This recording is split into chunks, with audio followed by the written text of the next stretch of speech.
I don't just want gold. I want gold that never finishes. I never want to lift a finger again.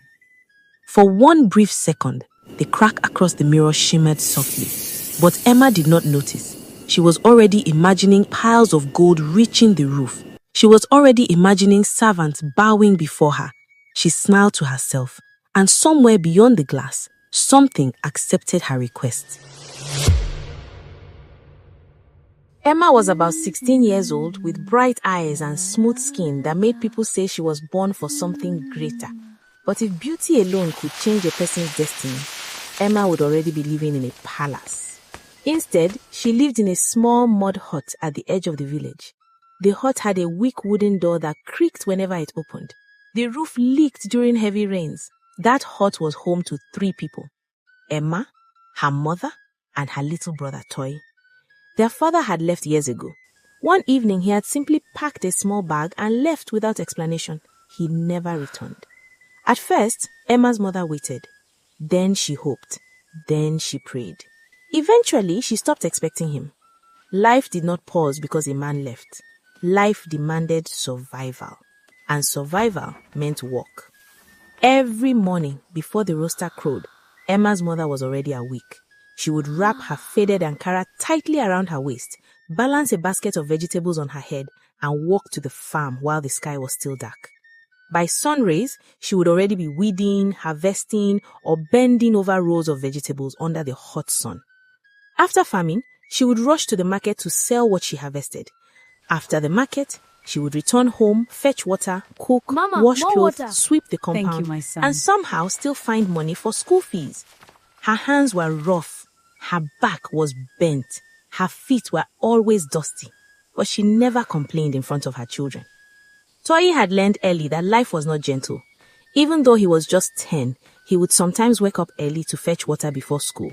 He would help arrange vegetables in the basket. He would carry small loads without being asked. But Emma hated work. She hated the way sweat felt on her skin. She hated the way her mother's hand looked after farming. She hated the word manage. If her mother asked her to sweep, she would yawn loudly. "Oh, my head is aching," she would say. If she was asked to help at the farm, she would walk slowly, dragging her feet. If she was told to wash plates, she would sigh as if she was being punished unfairly. "I didn't come to this world to suffer," Emma would complain often. "Why must we struggle like this?" Her mother would look at her quietly and say, "My daughter, nobody chooses struggle, but we must work if we want to eat." Emma would roll her eyes. While her mother and brother walked, Emma would sit under the mango tree near their hut, plucking at the dry grass and staring into the distance. In her mind, she was somewhere else entirely. She imagined herself living in a huge castle with tall golden gates. She imagined silk gowns that flowed behind her as she walked. She imagined long tables filled with food. She imagined maids bowing to her. "Emma, what would you like to eat today? Emma, shall I brush your hair? Emma, your carriage is ready." In her imagination, she never lifted a finger. In her imagination, money never finished. Coins poured endlessly from treasure chests. I can't believe all this gold is mine. It's absolutely breathtaking. Look at all these sparkling gems. She would smile to herself and whisper. One day, I will not suffer like this. But days passed. Nothing changed. One evening, after her mother returned exhausted from the market and her brother had fallen asleep, Emma stood alone inside the hut. The only light came from a small kerosene lamp placed on the wooden stool. She walked toward the cracked mirror hanging on the mud wall. The mirror had been there for years. It was old, its edges chipped, a thin crack running across one side. Emma stared at her reflection. She touched her smooth face. You are not born for poverty, she whispered to herself. Emma leaned closer to the mirror. I wish I had riches without working for it. I wish money would come to me without stress. I don't want to suffer. I want a life of ease. She stared at her reflection, expecting nothing. For a brief moment, the reflection seemed slightly different, as if the eyes in the mirror were watching her back. Emma blinked. It was normal again. She shook her head and laughed softly. It's just my imagination. But as she turned away and blew out the lamp, she did not notice that the crack in the mirror seemed to shimmer faintly in the darkness. And somewhere in the deep silence of that hut, something had heard her wish. The next morning, Emma woke up later than everyone else, as usual. The hut was quiet. Her mother had already gone to the market before sunrise. Toyi had left for school with his worn-out sandals and small school bag. Emma stretched lazily on the raffia mat. She yawned. She stood up slowly and went outside to fetch a small bucket of water. She bathed without hurry, humming a song she had heard in the market days ago. After bathing, she would wrap her towel around her body and walk back into the hut. The cracked mirror hung exactly where it always had. Nothing special about it. Emma sat down on the small wooden stool and picked up her comb. She began brushing her hair gently. Then, something tiny hit the floor. Tink! She paused. Her eyes shifted downward. A small, shiny object lay near her feet. She bent down slowly. Her fingers trembled slightly as she picked it up. Gold. Real gold. No, she whispered. She brushed her hair again. Another small piece fell. Her breathing became uneven. She brushed again. Another. And another. And another. The tiny gold pieces dropped onto the floor like scattered seeds. Emma gasped loudly. This must be a dream. She slapped her cheek lightly. She was awake. The gold was still there. Her eyes sparkled in disbelief. Quickly, she gathered the pieces into her wrapper and tied them tightly so none would fall. She didn't even bother wearing proper clothes. She ran outside barefoot and ran toward the village market. The traders looked at her curiously as she ran past them, breathing hard. She headed straight to the small wooden stall at the corner of the market, the one owned by an old gold trader who dealt with miners from neighboring villages. The old man looked up. What do you want, girl? Emma untied her wrapper slowly and poured the gold pieces onto his table. His eyes narrowed. He picked up one piece, examined it carefully, scratched it against a stone. Pure gold. The old man counted the pieces carefully and offered her a thick bundle of money. Emma stared at the money. More money than she had ever seen in her life. Her hands shook as she collected it. And in that moment, something inside her changed. Excitement turned into hunger. Not hunger for food, hunger for more. She didn't go home. She didn't think of her mother who would return tired and hungry later that day. She didn't think of Toyi who sometimes slept without enough food. Can I get a small sack? Sure. Thanks. Instead, Emma walked proudly through the market. She bought 2 bright dresses. She bought shiny bangles that made noise when she moved her hands. She bought hair ribbons. She bought colorful sandals. She bought fried meat, sweets, chin-chin, groundnuts. She ate as she walked. When she returned home, she hid them inside her old box. That night, after everyone slept, Emma went back to the mirror. Her heart beat with excitement. She picked up her brush again. She brushed. Nothing fell. She brushed harder. Still nothing. Emma frowned deeply. Why? She brushed again. The floor remained empty. Fear and frustration mixed in her chest. She dropped the brush and leaned closer to the mirror. Then she whispered again. I wish I had riches without working for it. I wish money would come to me without stress. I don't want to suffer. I want a life of ease. The crack in the mirror shimmered faintly, and somewhere in the darkness, something listened again. The next morning, Emma did not wake up slowly. She jumped out of bed before the sun had fully risen. Her mother had already gone to the market again for the day. Toyi had gone to school with his worn-out sandals and small school bag. Emma rushed to fetch water, bathed quickly, and hurried back inside with wet feet. Her hands were shaking, not from fear, from excitement. She sat in front of the cracked mirror and picked up her brush. Then she began brushing. Gold began to fall in small, steady drops, hitting the floor one after the other. It worked, She whispered. She began to laugh. She still didn't think about her mother who would return tired, her back aching from carrying vegetables under the sun. She didn't think of Toyi who sometimes pretended he wasn't hungry so her mother could eat the last portion. All she saw was gold. Gold meant freedom. Gold meant no suffering. Gold meant she would never be like her mother. She gathered the pieces quickly, tied them tightly in her wrapper, and ran to the market again.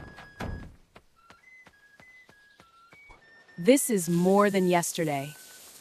I told you I get lucky. You certainly did. Here you are. He paid her more money this time. Thank much you. more. And this time, Emma didn't just buy dresses and sweets. She bought expensive fabrics, new sandals. She even bought small jewelry made of silver and beads. She walked through the market like she owned it. By afternoon, she didn't even bother going to school. What was the point? School was for people who needed jobs. She would never need to work. She began hiding bundles of money under her thin mattress. Each night, she would count it slowly, smile to herself, dream bigger dreams. Her mother began noticing the change. Emma, where are these things coming from? Don't worry about me. I worked for some villagers today. Her mother frowned. Emma almost laughed. If only her mother knew. Emma, can you buy me new sandals? Later. But later never came. She never bought food for the house, never paid school fees, never helped her mother on the farm. She ate the sweets alone at night. She admired herself in the mirror longer each evening. The girl who once wished for comfort was slowly turning into someone else. Someone colder, someone harder, someone greedy. That night, she stood in front of the mirror again. Her eyes no longer held wonder, they held hunger. She leaned closer to the mirror. This time, her voice was different, stronger, demanding. I don't just want gold. I want gold that never finishes. I never want to lift a finger again. For one brief second, the crack across the mirror shimmered softly.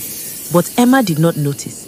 She was already imagining piles of gold reaching the roof. She was already imagining servants bowing before her.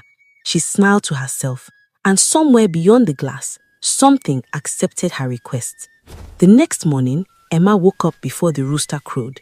Her heart was already racing. Today she would never worry again. She bathed quickly, splashing water over her shoulders carelessly. She didn't even dry herself properly. She rushed back inside, dripping, breathless, excited. The mirror was waiting. The crack across it looked darker than usual. Emma didn't notice. She sat down, picked up her brush, and smiled. She brushed. Gold fell. She laughed softly. She brushed again. More gold fell. She stood up in excitement and brushed harder. Gold began pouring like grain from a broken sack. Emma laughed loudly. I'm rich! I'm rich! She spun around happily as gold continued to fall from her hair in shining streams. The gold began falling faster, hotter against her scalp. Emma paused. Okay, that's enough, she said lightly. But it did not stop. It hit the floor and began piling up rapidly. Wait, she laughed nervously. She tried to move towards the door, but gold pieces rolled under her feet. She slipped, fell, scrambled up. Emma ran outside. The villagers heard the strange metallic sound. They came out of their huts. They gasped. Gold was flowing out of Emma's house like a river. Children screamed. Women covered their mouths. Men stared in disbelief. What is happening? Emma's mother was returning from the market when she saw it. Her basket of vegetables dropped from her head immediately. Tomatoes scattered across the dusty road. Emma! She ran towards the hut. Gold had already filled the compound. Emma, what have you done? Emma was screaming now. The gold reached her waist, her chest, her shoulders, her neck. Emma's eyes were wide with terror. I asked for it. I asked for gold that never finishes. The villagers gasped loudly. Her mother's face went pale. The gold was now at Emma's chin. She could barely move. The same gold she had dreamed about, the same gold she had smiled for, the same gold she had chosen over food for her family, was now rising to swallow her whole. She tried to shake her head. Stop! Stop! I don't want it anymore. But it kept pouring. I don't want gold, she screamed. I don't want it anymore. I will walk. I will help you. I will never be lazy again. The gold continued pouring for one long second. Then the flow stopped. The gold froze mid-fall. For a moment, everything was still. Then suddenly, the gold vanished. All of it. Emma collapsed to the ground, shaking violently. The villagers stared in stunned silence. Her mother rushed to her and pulled her into her arms. She was crying like a child, and for the first time in her life, Emma understood something. The gold she wanted so badly was never a blessing, it was a test. That night, Emma did not stand before the mirror. She did not even look at it. She took the mirror and threw it into the bush. Emma lay beside her mother and little brother on the raffia mat, staring into the darkness. Her body still trembled slightly. Every time she closed her eyes, she saw it again. The gold rising, climbing, suffocating her. She could still feel the weight of it against her chest, still hear the metallic sound pouring like endless rain. Her mother did not scold her that night. She did not shout. She simply held her daughter's hand tightly, and that silence spoke louder than anger ever could. Emma did not sleep easily, but when she finally did, it was not with dreams of castles and silk gowns. The next morning, before the rooster crowed, Emma opened her eyes, not lazily. Her mother was just sitting up, preparing to step outside. She looked surprised to see Emma already Mama. awake. Emma didn't say much. She simply stood up. She tied her wrapper firmly around her waist. She covered her hair. She carried the empty basket. Her mother watched her carefully. Mama, I'm coming with you. Emma said quietly. They stepped out together into the cool morning air. For the first time in a long time, Emma walked beside her mother, not behind, not complaining, not dragging her feet, beside her. At the market, Emma did not stand around admiring fabrics or staring at shiny things. She arranged vegetables neatly. She called out to customers. She helped measure and pack produce. She carried heavy baskets without grumbling. Her palms hurt, her back ached, sweat rolled down her neck, but she did not stop. At midday, when her little brother arrived from school, Emma handed him roasted corn she had bought with honest money. He looked at her in surprise. You bought this for me? Yes. That evening, they returned home tired. There was food in the pot, there was laughter, there was peace. From that day forward, she no longer wished for riches without effort. She no longer fantasized about maids serving her while she did nothing. She still dreamed, but her dreams changed. Now she dreamt of owning a large shop in the market, of helping her mother rest one day, of sending her little brother to school with shoes that fit. She walked every morning. She went back to school. She saved small coins carefully in a clay pot, and slowly, the village began to notice the change. She has matured, elders would say. She has seen something. Years later, whenever children in the village complained about work, their parents would shake their heads and tell them a story. They would say, easy riches come like sweet honey, but too much honey can drown the foolish. And Emma, now older and wiser, would lower her eyes quietly whenever she heard those words, because she knew she had tasted that honey, she had almost drowned in it, and she never forgot that lesson again.